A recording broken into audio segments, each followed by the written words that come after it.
3 months after a caravan of 7,000 Central American migrants reached the U.S. border, another one has begun, with a third one scheduled in just a few days. The route goes from Honduras to Guatemala into Mexico. The goal, almost all say, is entry into the U.S. to find work. Their hope is that the caravan will be too big to stop. It can be dangerous if one goes on their own. You can be kidnapped or killed, and one doesn't know what's going to happen in Mexico on their own. Basic questions about the caravan remain murky. A flyer on Facebook set the departure date, but it is not clear who will feed, clothe, and transport a crowd that could grow to 10 or 15,000 over the next 3 weeks. This is the first leg of the journey, 150 miles to the Guatemalan border. A lot of the women and children that we saw earlier this morning boarded buses to the Guatemalan border.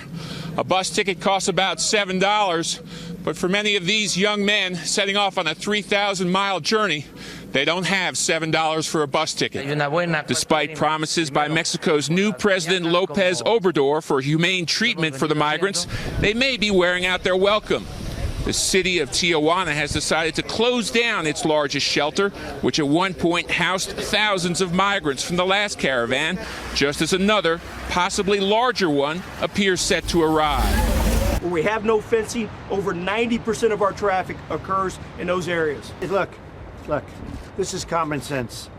Now, it isn't just the threat of violence from some illegal immigrants that the president mentioned earlier today. There's also the phenomenon of anchor babies. Now, this is where non-citizen mothers come to the United States to deliver their children inside our borders, instantly being granted this farce of birthright citizenship. Now, joining me now from McAllen, Texas, is Dr. Dane Villarreal. He's delivered dozens of these anchor babies. Are these non-residents, illegal immigrants, are they abusing this process just to get that American passport so they can then say, you can't deport me, my child is an American citizen kind of deal? Yes, that would be the situation. Some of these individuals come across and have their baby and have a full family of all anchor babies. In my practice, in the 31 years that I've been doing this, I have had patients who come across to have their baby, and they themselves were an anchor baby, but have never spent a day in the United States. They crossed the border with a birth certificate. From when they were born, they had never seen the United States, and here they are to have their baby, and it's a second-generation anchor baby. How do hospitals and people like you stay in business with so many people not paying who are not citizens? Well, we here in Texas, we have the TP30 law, where if an illegal alien or anyone who is undocumented from out of the United States comes and has their baby, they can apply for the TP30 law, and they get an emergency Medicaid, and Medicaid pays for their bill. The extreme is I have had patients who wait in Mexico, they start labor, they wait until they're very far along in their labor, and then they swim across the river and have their baby on the bank. And then the Border Patrol comes and finds them. Here's a lady with a baby, newborn, still stuck onto to the placenta. And thank God we have wonderful Border Patrol agents who have been able to take care of these situations. But I have had about 3 of those cases. The CHIPS program became a program where undocumented people would come across and stay here and get prenatal care paid for them. And they would get their prenatal care all the way through the 9 months. Then go have their baby and switch over and get a TP30 and get the delivery paid by Medicaid, whereas the CHIPS program paid for all their prenatal care. What we're really talking about right now is the fact that arch right-wing conservatives, Republicans, some white supremacists want to change the conversation around the narrative around who we are as a country. Oh my God, border security, border security.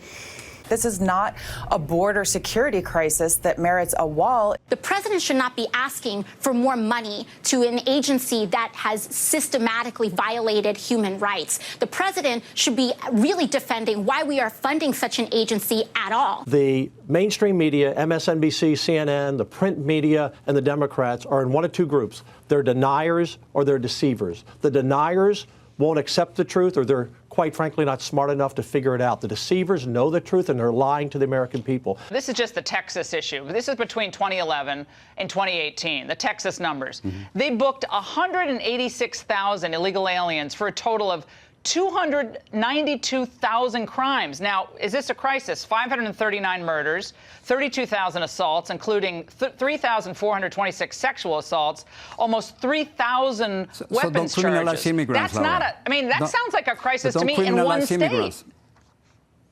It is not a crisis. I mean, the people, the immigrants who commit crimes here do not represent the vast majority of immigrants. This is a statistic from our federal prisons today. So illegal immigrants, let's say they're anywhere from 7 to 12 million people. It's unclear. We don't really have a good number.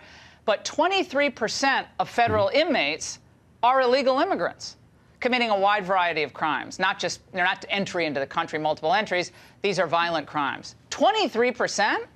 And we don't need to do a better job. These aren't students overstaying their visas for the most part. These are people crossing our borders. So 23%, I mean, I got to check the numbers that you're telling me. But, that's a DHS.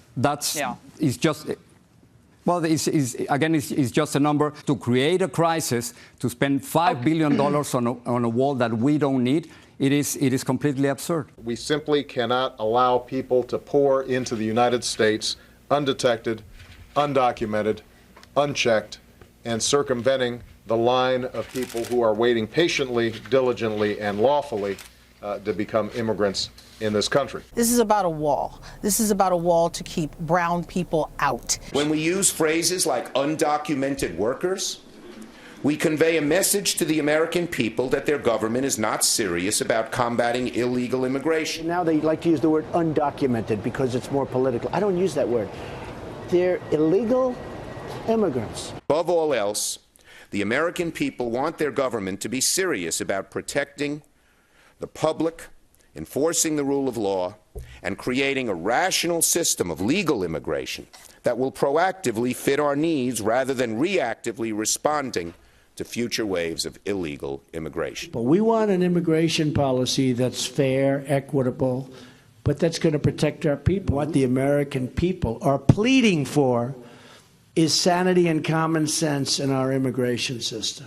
People who enter the United States without our permission are illegal aliens, and illegal aliens should not be treated the same as people who entered the U.S. legally. You cannot obtain legal status or become a citizen of the United States by illegally entering our country. I think that what we have discovered through time here is that this president engenders outrage on the left, and the left will seize, and its politicians and supporters will seize on whatever they can, with precious little reflection on whether what he is doing is really a complete departure from what's been done before.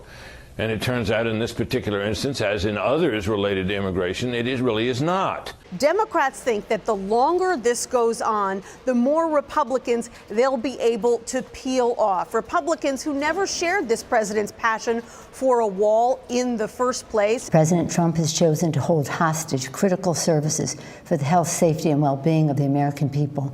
Federal workers will not be receiving their paychecks, and what that means in their lives is tragic in terms of their credit rating, paying their mortgage, paying their rent, paying their car payment, paying their children's tuition, and the rest. The president seems to be insensitive to that. He thinks maybe they could just ask their father for more money. I asked him to open up the government, that tomorrow so many people will have trouble paying their mortgages, paying their bills, dealing with situations when they don't get paid.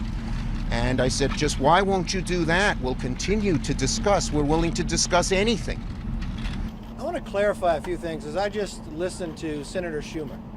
I know he complained the time that you had cameras in the meeting. I think we need to bring him back. Because what he described the meeting to be was totally different than what took place. When we entered the room, the president, again, calling all the leaders together to solve this problem. He even brought a little candy for everybody.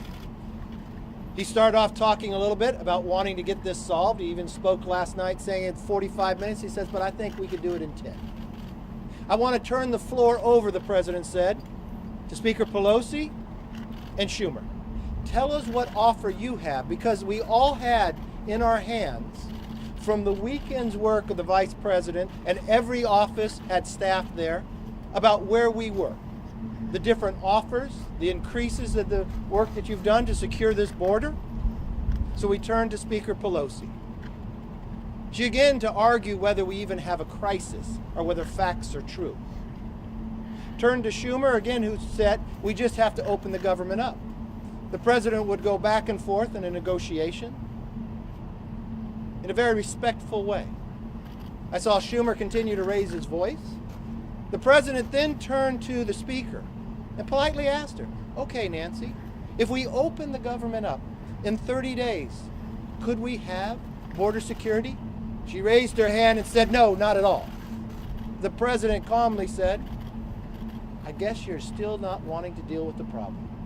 Why not sign the other bills, though, so some of these workers can get paid, the government You think I should do that? No, do you think I should do that, John? I mean, it's not for me. I mean, I watch your one-sided reporting. Do you think I should do that? Hey, John. No, seriously, John, do you think I should just sign? Well, the argument No, is... tell me. Sign these bills that have nothing to do with John, border do you think I security. should just sign? I'm saying that if you sign that, these workers can start getting paid. The government can So start... you would do that if you were in my position, you'd do that? I'm not in your position. You should never be in this position because you'd never get anything done. The president wants to solve this problem. That's why he continues to bring us down.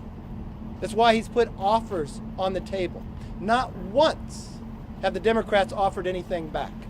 The entire time I've been in these meetings, they want to just argue.